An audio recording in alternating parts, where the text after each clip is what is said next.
Hello everyone, कैसे हो आप सभी लोग। आप में से काफ़ी सारे लोगों को अपना कॉलेज अलॉट हो चुका होगा। अब big big congratulations for all of दोस्त जिनको अपना कॉलेज अलॉट हो चुका है और वो अपना नया लाइफ स्टार्ट करने वाले हैं। कॉलेज जाने से पहले एक इंपॉर्टेंट चीज़ जो आप सबके लिए समझना बहुत इंपॉर्टेंट है और आप लोगों के सामने आ भी चुकी होगी, वो है न्यू एजुकेशन पॉलिसी, नई शिक्षा नीति। Due is one of the first universities जिसने न्यू एजुकेशन पॉलिसी अपने करिकुलम में अप्लाई करी है, विच इज़ ग्रेट। ठीक है। अब न्यू एजुकेशन पॉलिसी के अंदर ना बहुत सारे डाउट्स आ रहे हैं कि हमारा कॉलेज 3 इयर्स का होगा या 4 इयर्स का। फर्स्ट इसको लेके चलते हैं और इसको क्लियर करते हैं। जो भी लोग ऑनर्स कोर्सेज परस्यू कर रहे हैं, that is B com honours, B honours, है ना, and B S C honours, उन सब के लिए if they pursue it for 3 years, है ना, उनको उसमें डिग्री मिल जाएगी इन ऑनर्स। ठीक है। If they pursue it for 4 years, उनको डिग्री मिल जाएगी ऑनर्स प्लस रिसर्च।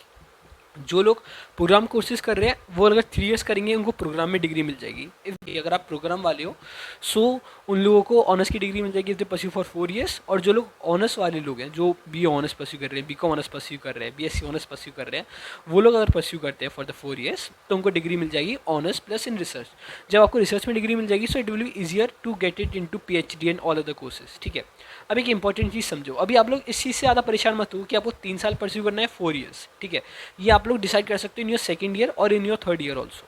ठीक है। सो अभी इसको लेके इतना परेशान मत हो क्योंकि फर्स्ट फोकस करते हैं हम सेमेस्टर पे। सो मैं आप लोगों को थोड़ा सा फर्स्ट सेमेस्टर का स्ट्रक्चर बता देता हूँ कि आपको कौन कौन से कोर्सेज मिलेंगे, कैसे कैसे परस्यू करना है। इन दिस आपको 3 DSCs मिलेंगे, that is discipline specific course, जिसको आप चूज़ नहीं कर सकते। ये आपको आपका जो डिपार्टमेंट है वही ऑफर करेगा और वही आपको पढ़ने पड़ेंगे। फिर आपको मिलेंगे electives, that is GE, AEC, VAC and SEC, that is general elective, skill enhancement course, value added course and ability enhancement course. ठीक है। In most of the colleges से क्रेडिट सिस्टम फॉलो होता है। सो ये क्रेडिट सिस्टम क्या चीज़ है पहले ये समझ लेते हैं। ठीक है।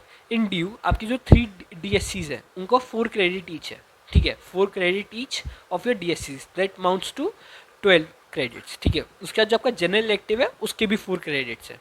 देन आपकी जो SEC है, AEC है एंड VAC है, उनके 2 क्रेडिट्स ईच हैं। टोटल क्रेडिट्स कितने हो गए 22। अब जो आपकी सेमेस्टर की CGP आती है वो कैलकुलेट होती है out of this credits. 22 is the highest credit you can score और उसके बीच में समझो आपने 19 क्रेडिट स्कोर करे। सो 19 divided by 22 will be your SGPA और सेमेस्टर की जो भी आपकी CGPA। तो आपको समझ आ रहा है कि आपका सबसे ज़्यादा वेटेज किन पे है, आपके डिसिप्लिन स्पेसिफिक कोर्स पे और आपका GE पे। तो अगर आप इनको मोटा मोटा कर लेते हो तो आपको 16 GPA 16 क्रेडिट्स तो मिल ही जाएंगे। उसके बाद आपका आता है value added course, skill investment course and ability investment course. जो ये क्रेडिट सिस्टम डिवीजन से समझ आता है कि इन पे हम लोग कम फोकस कर सकते हैं, है ना। ये वाली बात अगर आप सबको क्लियर है तो ना हो। जब आप लोग इन पे कम फोकस कर सकते हो तो फर्स्ट डिसाइड करते हैं डिसिप्लिन स्पेसिफिक कोर्स आप इलेक्ट नहीं कर सकते, तो वो जो आपको जो भी डिपार्टमेंट आपको ऑफर कर रहा है वही आपको पढ़ना पड़ेगा। सो अब इसके बाद आते हैं जनरल इलेक्टिव में जो आपको खुद से चूज़ करना है। ठीक है। अब जनरल इलेक्टिव के लिए एक और इंपॉर्टेंट चीज़ जो आप लोग ध्यान में रख सकते हो दैट इज़ कि अगर आप कोई भी जनरल इलेक्टिव फॉर 7 सेमेस्टर्स पढ़ते हो, अगर आप मतलब 4 इयर्स के लिए पढ़ने जाते हो तो आपको उसमें माइनर की डिग्री मिलेगी।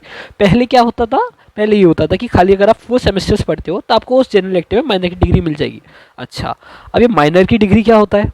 माइनर की डिग्री बेसिकली ये होता है कि अगर आपको किसी कोर्स में समझो मास्टर्स करना है, लाइक मैं BCom ऑनर्स का स्टूडेंट हूँ और मेरे को इकोनॉमिक्स में मास्टर्स करने का मन है, देन कि मैं अपना इकोनॉमिक्स में माइनर की डिग्री कंप्लीट कर सकता हूँ so that I can do masters in the same. इसलिए माइनर्स की डिग्री इंपॉर्टेंट है। जस्ट आपको बता दिया if you want to pursue for 4 years तो बस आपको ये इंपॉर्टेंट क्राइटेरिया ध्यान में रखना है। मीन्स तो भी खाली 7 सेमेस्टर्स है। So in 1 semester you can take the risk, you can decide कि आपको कौन सा GE में इंटरेस्ट आ रहा है। ठीक है। अब so different departments different GE offer करते हैं। एक इंपॉर्टेंट चीज़, एक और इंपॉर्टेंट चीज़, आप वो GE चूज़ नहीं कर सकते जो आपका डिपार्टमेंट ऑफर कर रहा है। फोर्थ से इकोनॉमिक्स डिपार्टमेंट GE ऑफर करेगा, कॉमर्स डिपार्टमेंट GE ऑफर करेगा, मैथ्स, पॉलिटिकल साइंस, स्पोर्ट्स, ऐसे डिफरेंट डिफरेंट डिपार्टमेंट्स अपना GE ऑफर करेंगे। सो जो कॉमर्स का स्टूडेंट है that is the student who is pursuing BCom honours और BCom program can not elect commerce as a GE। वो क्या इलेक्ट कर सकता है, economics as a GE elect कर सकता है, mathematics as a GE elect कर सकता है, कोई भी साइंस का कोर्स भी एज अ GE इलेक्ट कर सकता है, but commerce as a GE elect नहीं कर सकता है। ठीक है। ये वाली बात एक इंपॉर्टेंट क्राइटेरिया है, जस्ट इसको ध्यान में रखना। अच्छा, अब GE चूज करते वक्त ना आप लोग मेरी एक स्ट्रेटेजी फॉलो कर सकते हो दैट इज या तो बहुत सिंपल GE चूज कर लो, सिंपल GE और स्कोरिंग GE, ताकि आपका जो स्कोर है ना, जो आपका CGP है वो अच्छा रहे। क्योंकि जहाँ पे भी अपना CGPA लिखोगे वो ये मेंशन नहीं करेगा कि आपने उसमें जी कौन सा पढ़ा था, तो एक सिंपल जी चूज़ कर लो, या फिर वो जी चूज़ करना जो आपके DSCs that is discipline specific course के साथ अलाइन करता हो, सो दैट आपकी पढ़ाई के साथ साथ उसमें भी हेल्प मिलती रहे, आपके बेसिक्स क्लियर हो पाए उसके साथ साथ। तो ऐसे मैंने देखा इकोनॉमिक्स वाले स्टूडेंट्स या तो स्टेट्स जी चूज़ करते हैं या फिर मैथमेटिक्स जी चूज़ करते हैं, क्योंकि ये दोनों उनके ऐसा कोर सब्जेक्ट्स होते हैं, तो उसमें हेल्प करता है। ठीक है, आप ऐसे करके अपना जी चूज़ कर सकते हो, डिफरेंट डिपार्टमेंट्स का ऐसी चॉइस रहती है, you can make them use. ठीक है, अब जब आपने अपना जी चूज़ कर लिया उसके बाद आपके पास आते हैं value added course, skill enhancement course and ability enhancement course. I will start with ability enhancement course. अब जो एबिलिटी एनहेंसमेंट कोर्स है ना, ये आप चूज़ नहीं कर सकते। सो एबिलिटी एनहेंसमेंट कोर्स है, it is divided into two, that is languages and environmental science, EVS। ठीक है, EVS आप चूज़ नहीं कर सकते। अब ये कैसे पढ़ाया जाएगा, एक सेमेस्टर आपसे बोला जाएगा आपको EVS पढ़ना है पूरे डिपार्टमेंट को, तो उसमें कोई चॉइस ही नहीं है। एक सेमेस्टर आपसे बोला जाएगा लैंग्वेज चूज़ करना है। ठीक है, अब लैंग्वेजेस कौन से, कोई सी भी जो इंडियन लैंग्वेजेस हैं, 28 आई गेस इंडियन लैंग्वेजेस हैं इन टोटल, उनमें से आपको कोई सा भी एक लैंग्वेज चूज़ करना है। वो लैंग्वेज चूज़ करने का क्राइटेरिया ये रहेगा कि वो लैंग्वेज आपने up to 8th standard, up to 10th standard और अप टू 12th स्टैंडर्ड पढ़ा होना चाहिए। 8th स्टैंडर्ड वालों के लिए वो बेसिक रहेगा, 10th स्टैंडर्ड वालों के लिए थोड़ा हाई रहेगा उस लैंग्वेज में, और 12th स्टैंडर्ड वालों के लिए थोड़ा ज़्यादा हाई रहेगा।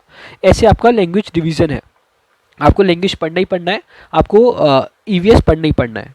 अब ये टोटल 4 सेमेस्टर्स रहेगा, 2 सेमेस्टर लैंग्वेजेस, 2 सेमेस्टर EVS। ठीक है, सो फर्स्ट ईयर में एक सेमेस्टर आप लैंग्वेज पढ़ोगे, एक सेमेस्टर आप EVS पढ़ोगे, that is environmental sciences. EVS आप लोगों को पता ही होगा क्या होता है, तो मैं उसका एक्सप्लेन करने नहीं जा रहा हूँ। उसके बाद आता है आपका स्किल एनहेंसमेंट कोर्स।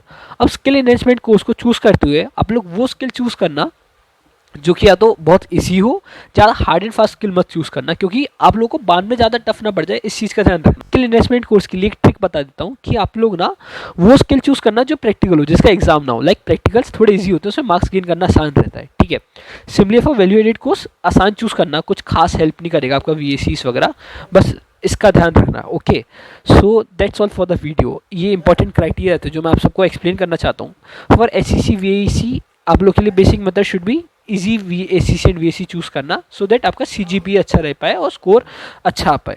मैं यही बोल के कंक्लूड करना चाहूँगा कि you are entering your college life. ठीक है, अभी तक जैसा भी आपके स्कूल में पर्सनैलिटी, उसको पीछे छोड़ के एक नई पर्सनैलिटी बनाओ, अपने आप को ग्रूम करो जितना ग्रूम कर सकते हो, नई नई स्किल्स एड ऑन करो, है ना, नए नए लोगों से मिलोगे, नई नई चीज़ें सीखो। ऑल्सो जो भी आपको कॉलेज अलॉट हुआ है ना, उसको छोटा मत समझो, इट्स वेरी बिग। ठीक है, ये वाली बात ध्यान रखना, जिस कॉलेज में आप अभी हो ना, वो किसी का सपना था जो वो सपना रह गया।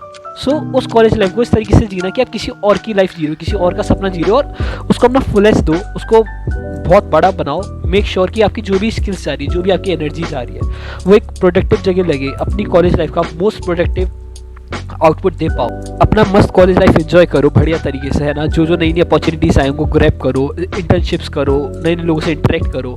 इन द फर्स्ट ईयर थोड़ा आपको लगेगा कि सब कुछ कर रहे हैं, बहुत सारे लोगों ने बहुत ज़्यादा ओवर अचीवर्स हैं। आई वुड से कोई भी ओवर अचीवर नहीं है, सब लोग एक प्लान तरीके से कर रहे हैं, और कहीं ना कहीं सब लोग इनसिक्योर है। जो बच्चा 800 आउट ऑफ 800 लाया है ना, ट्रस्ट मी वो भी थोड़ा इनसिक्योर है, उसको भी नहीं पता कि अभी ये कोर्स करके मैं सही कर रहा हूँ या नहीं कर रहा हूँ। ठीक है, सो बस ये वाली चीज़ ध्यान रखते हुए बढ़िया तरीके से अपना कॉलेज लाइफ एंजॉय करो। Best wishes from my side for your college life. Enjoy your college life to the fullest. Thank you.